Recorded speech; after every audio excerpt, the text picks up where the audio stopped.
Ca pra pra min mạ close icon min mạ close icon គឺសម្រាប់ចុចបញ្ជាទម្លាក់ផ្ទាំងការងារឲ្យតូចពង្រីកផ្ទាំងការងារឲ្យធំនិងបិទផ្ទាំងកម្មវិធីបាទអញ្ចឹងយើងមើលការប្រើប្រាស់នេះគឺមានសញ្ញាលេខដកហើយនិងសញ្ញា4ជ្រុងនេះហើយនិងសញ្ញាខ្វែងបាទអញ្ចឹងសញ្ញាដកនេះតំណាងឲ្យ minimize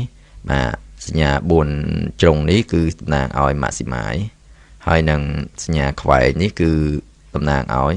close បាទអញ្ចឹងយើងមើលក្នុង Microsoft Word យើងនេះខាងលើនេះអញ្ចឹងបើខ្ញុំចុចសញ្ញាលេខដកហ្នឹងពឹបវាទាមខាងក្រោមនេះបាទខ្ញុំคลิกខាងក្រោមហ្នឹងឯងចុចលើផ្ទាំងហ្នឹងវិញវាបរិចឲ្យវិញបើខ្ញុំចុចលើនេះសញ្ញា4ជ្រុងនេះអញ្ចឹងคลิกទៅវាបរិចពេញមកអេក្រង់តែម្ដងអញ្ចឹងបើខ្ញុំចុចសញ្ញា4ជ្រុងហ្នឹងវិញអញ្ចឹងវាបរួចមកប៉ុណ្ណឹងហើយអញ្ចឹងបើយើងត្រូវការទំហំប៉ុណ្ណាតាមយើងចង់បាននេះយើងចុចខាងក្រោមនេះសញ្ញានេះមិនពីព្រួយឡើងប្រឆិតទៅខាងលើប្រឆិតទៅខាងក្រោមហើយទាញវាជាប់អស់មកប៉ុណ្នេះមកទាញវាទៅវិញប៉ុណ្នេះទៅឬក៏ចង់បានប៉ុណ្ណាអាស្រ័យទៅលើបាទតាមតម្រូវការដែលយើងប្រើប្រាស់អញ្ចឹងចុងក្រោយគេសញ្ញាខ្វែង close បាទគឺយើងចុចសញ្ញាខ្វែងនេះតែម្ដងបន្តទៅទៀតយើងមើលមេរៀនមួយទៀតតកតងនឹង Zoom Slicer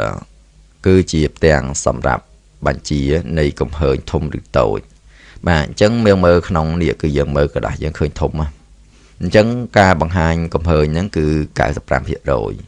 ញ្ចឹងការប្រើប្រាស់វាគឺយើងចុចសញ្ញាលេខដកនេះព្រមទូចទៅហ្នឹងទូចតែពេលយើងចុចសញ្ញាលេខបូកវិញវាបង្ហាញធំទៅតែម្ដង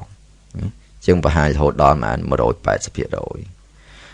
ណាឬក៏យើងចង់បានលេខប្រមាណឲ្យច្បាស់មកយើងคลิกលើបាទលេខហ្នឹងតែម្ដងវាចេញផ្ទាំងនេះមកមួយអញ្ចឹងយើងคลิกកន្លែងនេះមកយកពាក្យ 200% អញ្ចឹងធំដល់ 200%អញ្ចឹងយើងคลิกលើ zoom ហ្នឹងវិញយក75វិញអូខេមកអញ្ចឹងវាទូចចេះវិញ